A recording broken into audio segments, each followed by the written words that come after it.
community. As Governor Scott mentioned, the Sergeant First Class Heath Robinson, honoring our promise to address comprehensive toxic acts, the PACT Act of 2022 is a new law.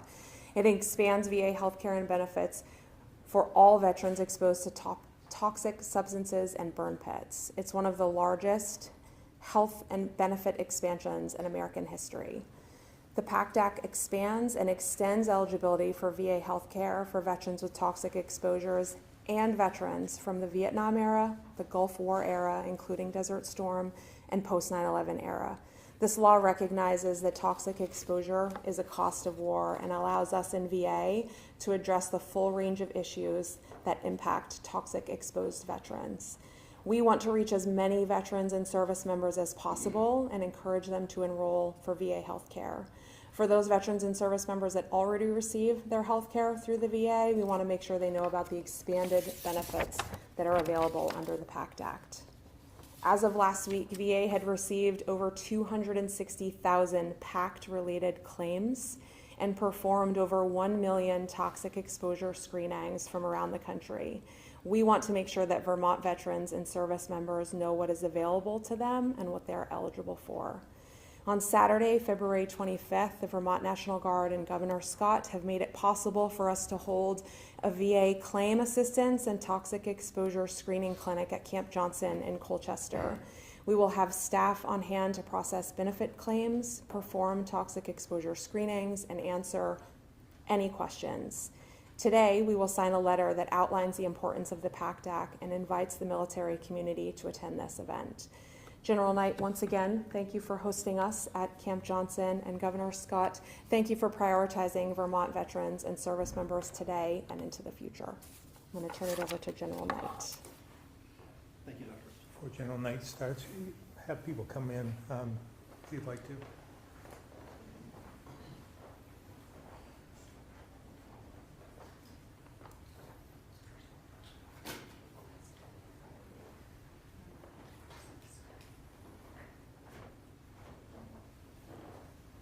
So Governor Scott, thank you, sir, for your ongoing support of our veterans, and certainly exemplified by what we're doing here today. Dr. Rhodes, thank you for being here as the lead representative for what, in my view, is probably the best VA clinic in the United States. We've got it pretty good here. Look, the PACT Act is important. We've been pretty diligent as a Guard getting the word out, starting with the burn pit registry. It's passed into law here. Working with all interested agencies to get the word out to our veterans. And we've grown that number by 3 times. And that's important for the VA so they can continue providing services to our veterans, as well as continue their data analysis and research required to continue this process. PACT Act is going to be important. Obviously, the most frustrating thing for me is knowing the challenge it takes to reach the veterans that we need to reach when they separate from the service. We can reach the ones that we know of. When they retire, they leave Vermont, they go elsewhere, and we simply lose track of them. They certainly don't report back to us. So that's why this event is very important. We'll push it out on all of our social media and reach as many veterans as we can to get in here, get their screening, enroll in the VA healthcare system. And the governor's absolutely right. These are invisible wounds. And what's happening today, what's true today, may not be true tomorrow. So it's important to reach all of our veterans. But thanks everybody for being here. And a special thanks to our congressional delegation for working so diligently to get this done. Thanks. All right, we'll open up to questions at this point. Maybe a question about the capacity to serve healthcare to some of these Vermonters who have been exposed. What has been done, or what is being done within Vermont's medical community to meet that need? Because you said 200,000, that's pretty significant. Maybe Director Rhodes? The 200,000, that's across the country, and those are claims. So it's important to note, we talked about the burn pit registry. Registering on the burn pit registry is separate from file and claim through the Veterans Benefits Association, administration. So if you are on the burn pit registry, that's a separate and different thing from filing a claim. So a claim for benefits is the thing that then allows us to provide health care. So through the benefits arm. So that's where all of those claims are coming. That's the new sort of part one is the VBA claims. Part two is the delivery of health care. We are certainly primed and ready in White River Junction and across the country to handle what's coming in. As we've talked about, some of these are invisible and some of them are over time. And so there may not be a presentation today, but at least we can monitor, track, and be aware of warning signs for the future for healthcare we may need to provide that maybe isn't needed today. Do we have a sense of how many Vermont veterans may have participated in these conflicts and may be eligible for these benefits? So if you go back over the past two decades and all the combined deployments between the Air and Army National Guard here in Vermont, that number is easily in the thousands. We can certainly get you a more refined number. But again, that's the ones we know of. When they separate from the service, either as a first-term member, they could do their 6-year commitment and depart the service, or if they retire, we will lose track of them. I think it's also important to note this isn't confined to the Middle East. I believe that Agent Orange is also included in on this list. So for those who served in Vietnam as well. Yes. Did you want to just? So I'm going to kind of follow up on your question. So I'm Bob Burke, Director of Veterans Affairs for the state. So it's similar to the Governor's Challenge to reduce veteran suicide, right? For private providers, it's ask the question, have you ever served, right? Not were you in the military, are you a veteran, right? Very simple, have you ever served, right? And then start breaking it down from there, right? Peel the onion back and find out, oh yeah, I did serve. Oh, did you serve? Where did you serve? Oh, I served in an area, you know, X, Y, Z. And so it's informing and educating private providers that those are some questions and some things that you need to dig into. You talked about the screening. Are you talking about a medical screening that's looking for pathologies, or are you talking about screening people to get a sense of whether or not they might have been in a place where they could have been exposed? The latter. So Okay. it's a screening. It can be done, the initial screening, and there are triggers in the initial screening that prompt more thorough physical and other, a much deeper dive in if you essentially screen positive for answering some of the questions. So that's what's happening. We have 2 licensed independent providers performing those screenings right now for anyone that wants them, and have been doing that this fall. And then any of those that prompt sort of a yes trigger to that is a more in-depth investigation into more questions and can generate other tests and other follow-up based on their responses. And would a medical intervention have to wait until somebody's showing symptoms consistent with burn pit exposure, or are there things that can be done on the medical side in advance of that to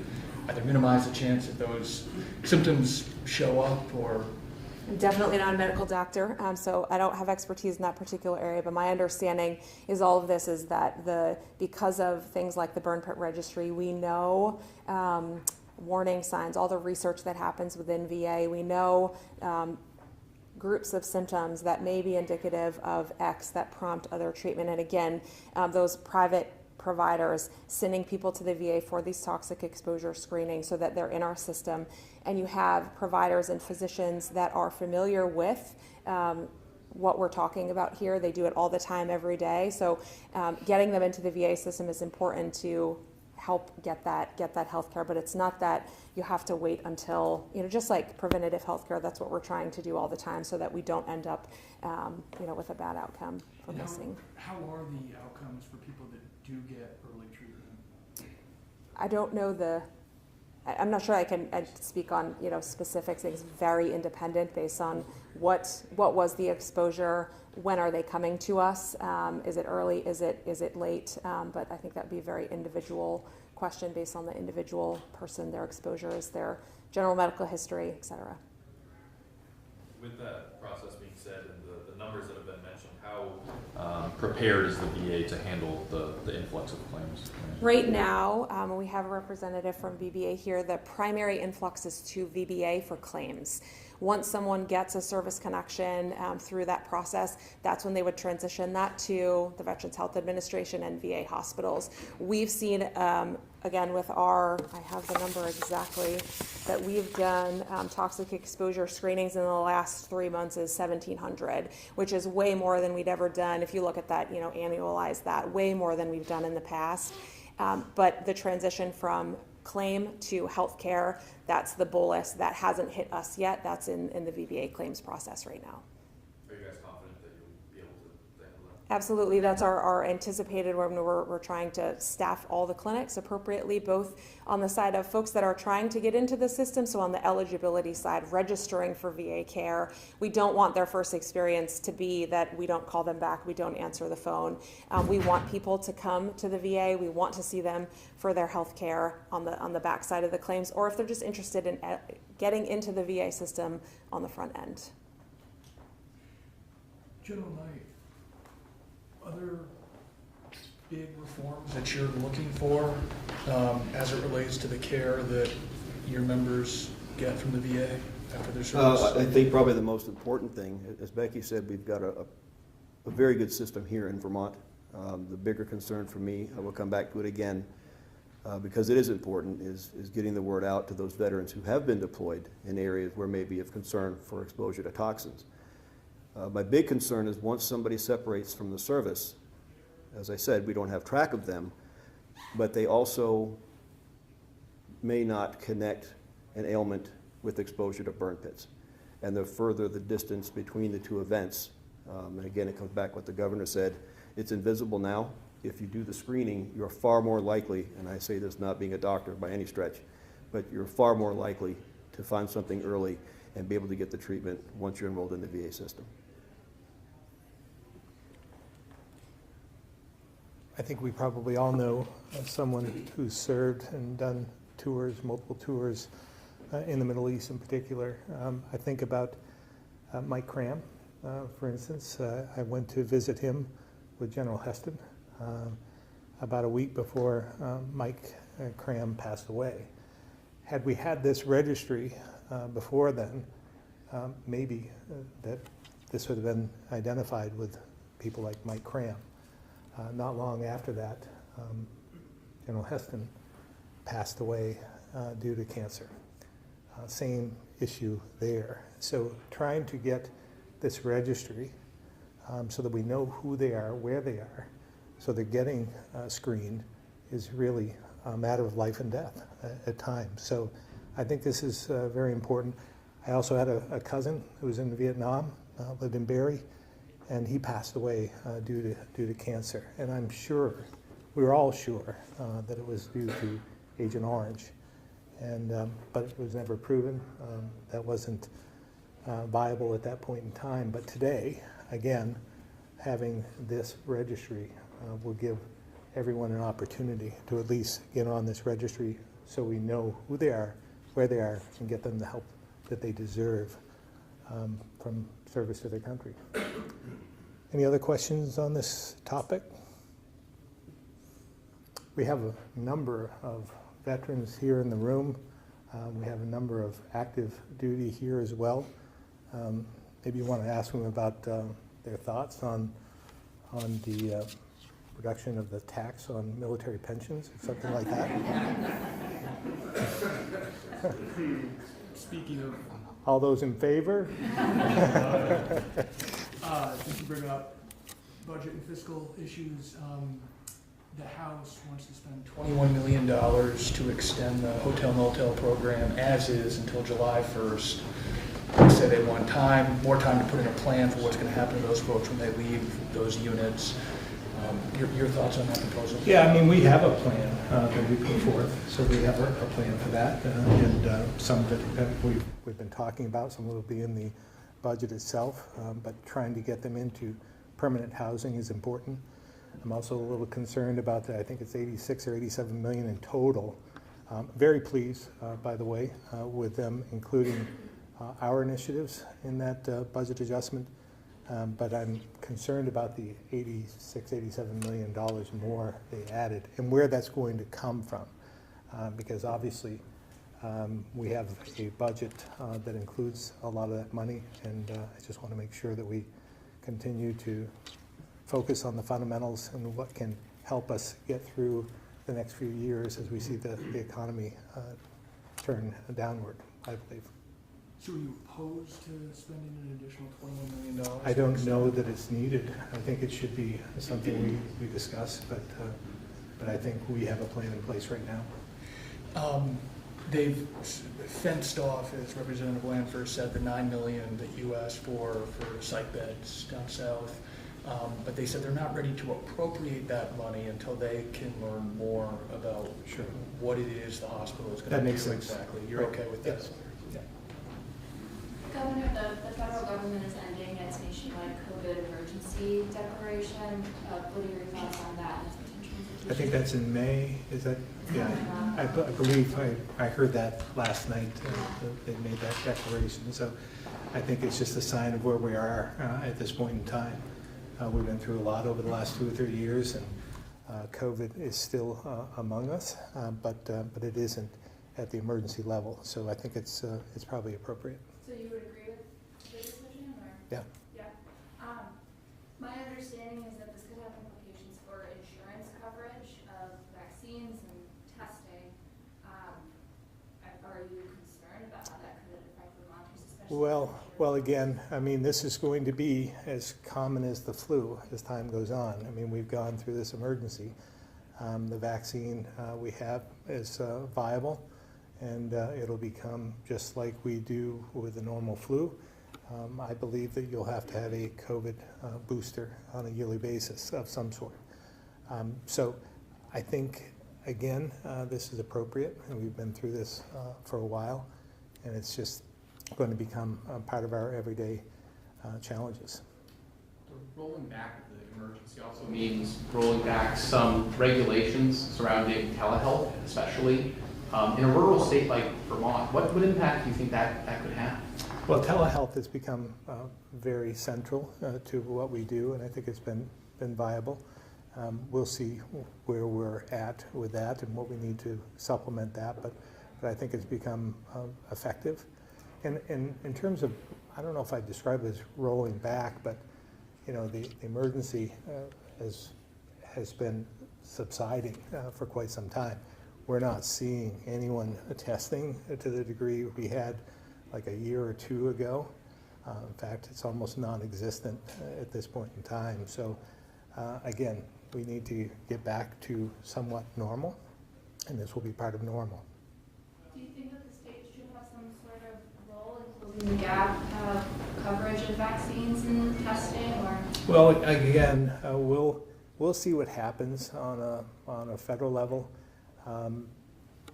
We already have assistance for flu shots and so forth. So again, it's covered under regular insurance. So I would say that it's going to be included in some capacity in the future. Also this week, the House and Senate are continuing testimony on the abortion shield law. I know last week you said in principle or in theory it would something that you eventually support. Have you gotten the chance to look at the bill? I haven't looked at the bill, and I know it's being worked on, but I feel the same way.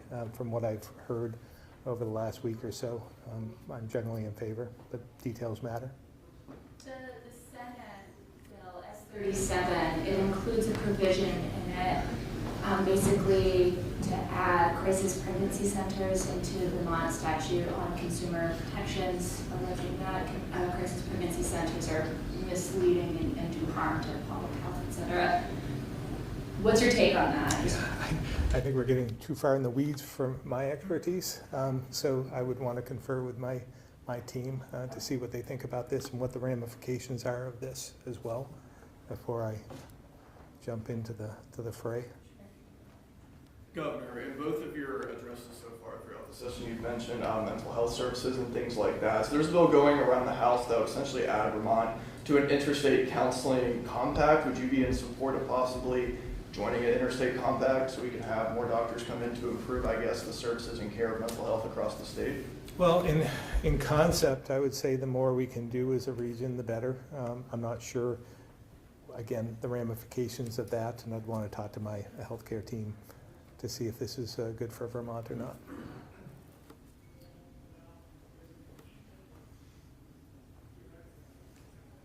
With some of the extreme weather coming in later on in the week and into the weekend, are any state agencies planning on doing anything to prepare for that? Yeah, interestingly enough, I did speak to the cabinet this morning. We had our weekly cabinet meeting, and I brought that up and advocated. It's going to be a, you know, we've been spoiled in some respects this winter. I believe I heard that we haven't had a 1 day below zero in January, but that's going to come to an end by the end of the week.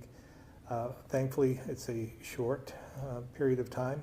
We're going to have this extreme weather, but I've asked them to check in with their folks and their agencies and departments to make sure that we're doing everything we can to protect the most vulnerable, and advocating for anything we can do to protect your pets and so forth.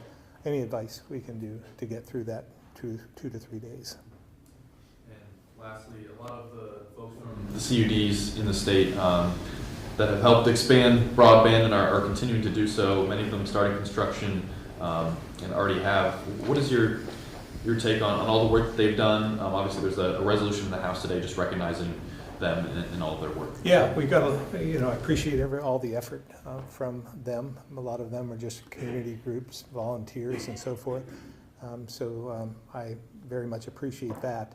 But we have a long ways to go, and we need to be able to measure that with metrics to see how we're doing, and I'm not sure where we're at with that either. So I think, again, we've advocated, and we've been able to, as a group with the legislature, put a lot of money towards this, and appropriately so, and we'll just have to make sure that we follow through to make sure that we're getting everything we need out of this so that we are connected in the future for our economy and the rural parts of our state as well. And I guess lastly on that, Governor, what do you think Vermonters' expectations should be of connecting the last mile, right? We heard this morning we're about halfway through getting everybody, we're about halfway there, and it's going to take substantial investment going forward. So the last mile is always the most difficult. I remember having these conversations in the debate, in the gubernatorial debate a few years ago, and I said, nothing's free, and it's going to take hundreds of millions of dollars to accomplish this, and that was back in those, 2017 dollars. So it's gotten more expensive today. So I said, it's like $400 or $500 million, and we're going to need some help on the federal end to accomplish this. So we got the help from the feds on this, using these federal dollars, and the legislature worked with us to make sure that we appropriate that in the right way, and they had a lot of great ideas as well. And so I have a feeling that we're going to get to a point where we still aren't to the last mile, because it's just very expensive, very difficult to do. But at that point, who knows what the technology will bring forth, and maybe they'll perfect more satellite provisions for broadband to connect. But time will tell. We've still got a few years to go before we get to that point. Got a couple folks on the phone. We'll start with Ed Barber, Newport Daily Express.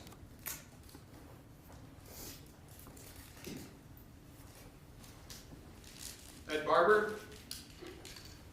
Hello? Can you hear me? We can. Excellent. My question involves the auto industry. With this massive transformation over to electric vehicles, is the administration taking steps to provide education for first responders to know how to handle a burning battery or extract a person from a car without being electrocuted? And is there going to be any change in curriculum in career centers for students taking automotive classes to be able to familiarize themselves with batteries? I'll take the last part first. We have been working with our CTEs throughout the state and trying to develop programs to get ready for this evolvement to electric vehicles. And obviously, I've been an advocate for this change and this new frontier, so to speak. And we're going to learn a lot along the way. In terms of firefighters, yes, I mean, there is a lot of talk about that, and there will be more as we move forward on how to safely put out any fires that might develop. And in terms of electrocution, I'm not sure that they're going to be any more dangerous than an average vehicle that are in some ways electrified now. So I don't think that'll be any different. What was the other part of the question, Ed? Just getting it into the career centers, because it's not just a matter of reading a book. There's got to be some money invested to get an EV vehicle, on site for the students to get their hands on. Yeah, we have been trying to promote that. Obviously, with the supply chain issues, it's been difficult to get as many vehicles as we need to meet the demand, but that'll come soon enough with chips and so forth, and as well with batteries themselves, and that's going to be a challenge for us as a country.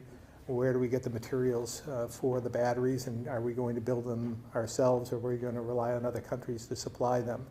I would much rather have them on our own soil and make sure that we're producing them here, but that's going to be a national discussion, I believe. Thank you very much. Thanks. Wilson Ring, DAP. Hi, Governor. Just a follow-up on the discussion you were having earlier about the end of the code of emergency. There aren't any any restrictions left over here in Vermont, are there? I don't think so, but I don't want to say I know everything. And then, secondly, how do you think, almost 3 years since the start of the emergency, how do you think Vermont's response went?